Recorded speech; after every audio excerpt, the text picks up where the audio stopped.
चलिए आज बात करते हैं पैब्लो नेरुदा की एक बहुत ही कमाल की कविता के बारे में, जिसका नाम है शांत रहना। देखिए ये कविता ना हमें एक बहुत ही जबरदस्त आइडिया देती है, एक पल के लिए बस रुक जाने का। और सोचिए जरा, आज की हमारी इस भागदौड़ भरी दुनिया में ये कितना जरूरी है ना? तो कविता एक बहुत ही, आप कह सकते हैं, रेवोल्यूशनरी प्रपोजल रखती है। क्या हो अगर बस एक पल के लिए पूरी दुनिया हम सब एक साथ थम जाएं? जरा सोच कर देखिए, अगर ऐसा हुआ तो वो एक ऐसा एक्सपीरियंस होगा जो शायद हमने कभी महसूस ही नहीं किया है। 12। अब कवि कहते हैं कि 12 तक गिनो, लेकिन ये 12 ही क्यों? ये नंबर हमें सोचने पर मजबूर करता है ना। क्या इसका मतलब घड़ी के 12 घंटे हैं, या फिर साल के 12 महीने? कुछ भी हो, ये असल में वक्त का एक छोटा सा हिस्सा है जो हमें बस एक पल रुकने के लिए कह रहा है। ये हैं कविता की शुरुआती लाइनें, हम सबको एक साथ रुकने के लिए एक न्योता। लगता तो है कि ये एक बड़ी सिंपल सी बात है, लेकिन इसका असर हमारी जिंदगी और दुनिया पर बहुत गहरा हो सकता है। तो इसके नियम भी बड़े सीधे साधे हैं, पर उनमें गहराई बहुत है। जैसे कि किसी भी भाषा में बात ना करना। इसका मतलब क्या है? इसका मतलब है कि हम उन दीवारों को तोड़ रहे हैं जो हमें एक दूसरे से अलग करती हैं। जब शब्द ही नहीं होंगे तो गलतफहमियां और झगड़े भी कम हो जाएंगे, और शायद हम एक दूसरे से और ज्यादा गहराई से जुड़ पाएंगे। अच्छा, तो अगर हम सब सच में एक साथ रुक गए तो होगा क्या? कभी इस एक्सपीरियंस को एक अनोखा क्षण कहते हैं, एक ऐसा पल जो हमारी पूरी दुनिया को बदल कर रख सकता है। और इस सच में कितना अनोखा होगा सोचिए। ना कोई भाग दौड़, ना मशीनों का शोर, बस एक खामोशी, एक ऐसा एक्सपीरियंस जो हम सब मिलके महसूस कर रहे हैं, जो हम सबको एक साथ जोड़ रहा है। तो इस एक पल के ठहराव का नतीजा क्या होगा?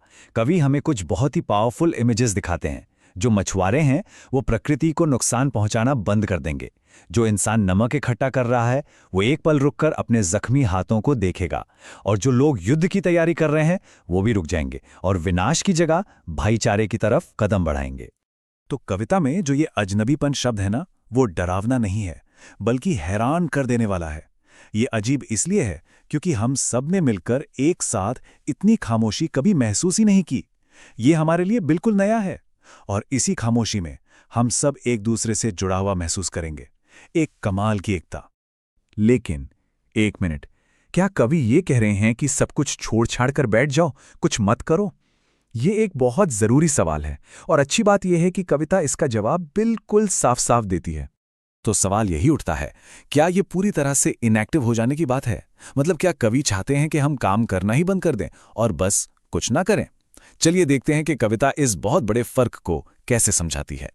देखिए, कवि की स्थिरता और पूर्ण निष्क्रियता में जमीन आसमान का फर्क है। स्थिरता का मतलब है एक पल रुककर अपने अंदर झांकना, जो हम गलत कर रहे हैं उसे रोकना। वहीं पूर्ण निष्क्रियता का मतलब तो हुआ जिंदगी का खत्म हो जाना, और ये कविता जिंदगी का जश्न मनाती है, मौत का नहीं।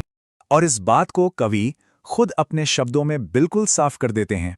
वो जिंदगी के साथ हैं, वो चाहते हैं कि हम उन कामों को रोकें जो तबाही लाते हैं, जिंदगी को नहीं। तो ये जो रुकने की बात है, ये सिर्फ बाहरी दुनिया के लिए नहीं है, इसका एक बहुत गहरा अंदरूनी मकसद भी है। ये हमारे मन की शांति के बारे में है, और हमारे खुद के साथ हमारे रिश्ते के बारे में है। कविता एक बड़ा जरूरी सवाल खड़ा करती है, क्या ये जो हमारी लगातार भागदौड़ है ये हमें खुद से ही दूर कर रही है? हमारा सारा ध्यान बस जिंदगी को आगे बढ़ाते रहने पर है, लेकिन क्या हम कभी रुककर ये सोचते हैं कि हम जा कहाँ रहे हैं? यहाँ नेरुदा एक खास तरह की उदासी की बात करते हैं। ये वो उदासी है जो खुद को कभी ना समझ पाने से आती है, बिना किसी मकसद के जीते जाने से आती है। ये एक तरह की ट्रेजेडी है कि हम अपने कामों का अंजाम सोचे बिना ही खुद को खतरे में डालते रहते हैं। तो कविता हमें दिखाती है कि ये जो खामोशी है ना, ये खालीपन नहीं है, बल्कि ये एक बहुत पावरफुल टूल है। ये हमें उस अंधी दौड़ से बाहर निकालने में मदद करती है जो हमें उदास बना रही है, और हमें खुद को बेहतर तरीके से समझने का एक मौका देती है। अब कविता का जो आखिरी और सबसे गहरा संदेश है वो हमें प्रकृति से मिलता है। धरती हमें सिखाती है कि ठहराव का मतलब मौत नहीं है, बल्कि ये जिंदगी का एक बहुत जरूरी हिस्सा है।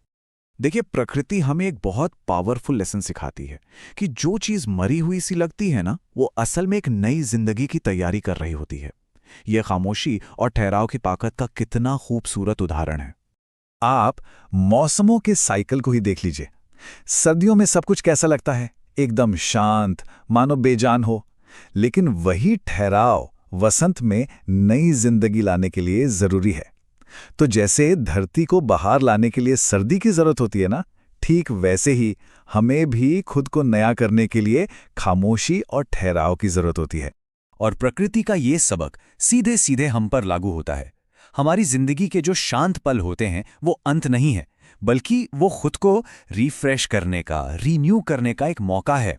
ये हमारी आत्मा के लिए एक तरह का पुनर्जन्म है, जो हमें एक नई शुरुआत करने की हिम्मत और ताकत देता है।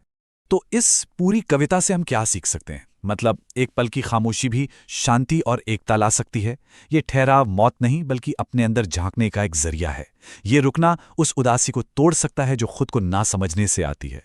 और बिल्कुल धरती की तरह ये शांत पल हमें एक नई जिंदगी दे सकते हैं। तो आखिर में एक सवाल के साथ इस चर्चा को खत्म करते हैं।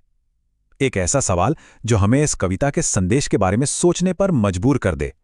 अगर हम सब सच में एक पल के लिए रुक जाएं, तो हम अपने बारे में और इस दुनिया के बारे में क्या कुछ नया जान सकते हैं?